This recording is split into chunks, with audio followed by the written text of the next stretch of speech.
December 27 சனிக்கிழமை இன்றைய வானிலை அறிக்கை. இதுவரைக்கும் நம்ம சேனல் நீங்கள் சப்ஸ்கிரைப் பண்ணாமல் இருந்தீங்கன்னா மறந்துடாமல் சப்ஸ்கிரைப் பண்ணிங்க. அதே போல் நம்மளுடைய வாட்ஸ்அப் குரூப்போட லிங்க் வந்து டிஸ்கிரிப்ஷனில் இருக்குது. அதில் சேர்ந்துக்கிட்டிங்கன்னா நீங்கள் தினம்தோறும் நம்ம போடக்கூடிய வீடியோக்குள்ளே அந்த வாட்ஸ்அப் குரூப்பில் பார்க்கலாம். அதனால் மறந்துடாமல் சேர்ந்துட்டு இந்த வீடியோவை தொடர்ந்து பாருங்கள். இன்றைய வானிலை அறிக்கையை பொறுத்த வரைக்கும் இலங்கைக்கு மிக நெருக்கமாக ஒரு காற்று சுழற்சி வரப்போகுது. எப்போ அப்படின்னு கேட்டிங்கன்னா டிசம்பர் 31, ஜனவரி 1, அதுக்கப்புறம் 2-3 தேதிகளில் வரப்போகுது புத்தாண்டு அப்போ. அதனால் இலங்கை முழுவதுமே அடுத்த 48 மணி நேரத்தில் இலங்கையுடைய அந்த கிழக்கு பகுதிகளில் மழை தொடங்கும். படிப்படியாக இலங்கையில் அடுத்த 4 தினங்களில் மழை வந்து அதிகரிக்கக்கூடும். இலங்கைக்கு உறுதியாகவே வந்து பார்த்திங்கன்னா அடுத்த ஒரு வார காலத்துக்கு மழை வாய்ப்பு ரொம்பவே அதிகமாக தெரியுது. தமிழ்நாட்டை பொறுத்த வரைக்கும் அந்த சுழற்சி வந்து இலங்கைக்கு நெருக்கமாக வருதுன்னு சொல்கிறல்ல, அது எந்த லெவலுக்கு தீவிரமாக வருதோ அந்த லெவலுக்கு நம்ம தமிழ்நாட்டில் மழை இருக்கும்.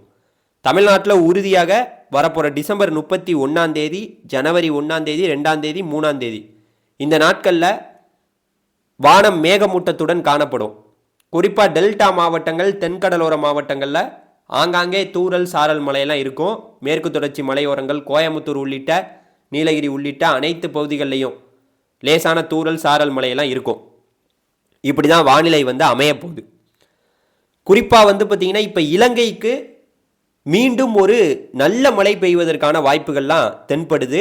குறிப்பாக அடுத்த 48 மணி நேரத்தில் இலங்கையுடைய அந்த கிழக்கு பகுதிகளில் மழை வந்து பார்த்திங்கன்னா தொடங்கிவிடும். 48 மணி நேரத்தில் அடுத்த 4 தினங்களில் ஒட்டுமொத்த இலங்கையிலையுமே மழை இருக்கும். குறிப்பாக கிழக்கு இலங்கை, அதாவது நம்மளுடைய ஆம்பாறை, மட்டக்களப்பு, திரிகோணமலை இந்த பகுதிகளெல்லாம் வந்து பார்த்திங்கன்னா மழை ரொம்பவே கடுமையாக அதிகரிக்கக்கூடும் என்பதை இந்த நேரத்தில் தெரிவித்துக் கொள்கிறேன்.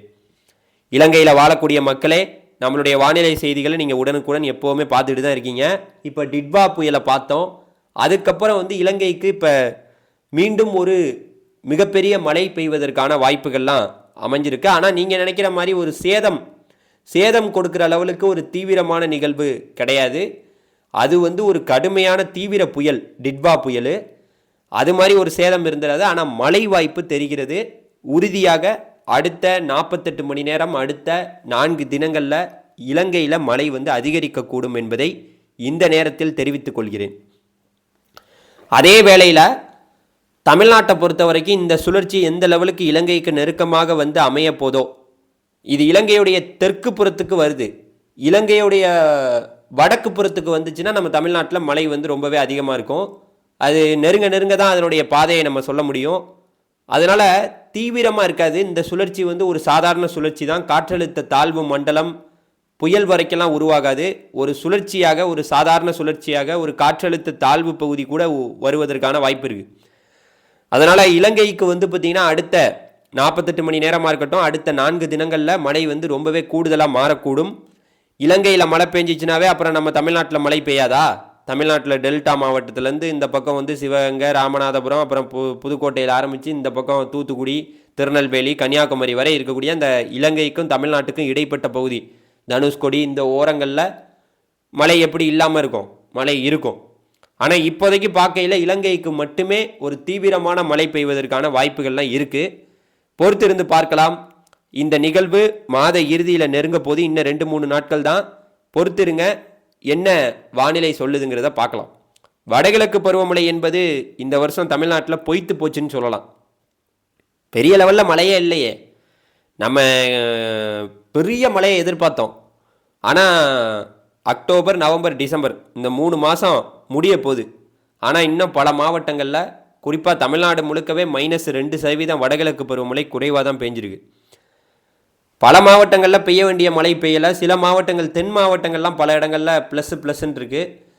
அதெல்லாம் பார்க்கலாம், பொறுத்திருந்து பார்க்கலாம். இன்னும் 2-3 நாட்களில் இந்த வடகிழக்கு பருவமழை முற்றிலும் நமக்கு முடிஞ்ச அடுத்து குளிர்கால மழை தொடங்கிவிடும். ஜனவரி, பிப்ரவரி மாதங்களில் அப்போயாவது எதுவும் புயல்கள் வருதா?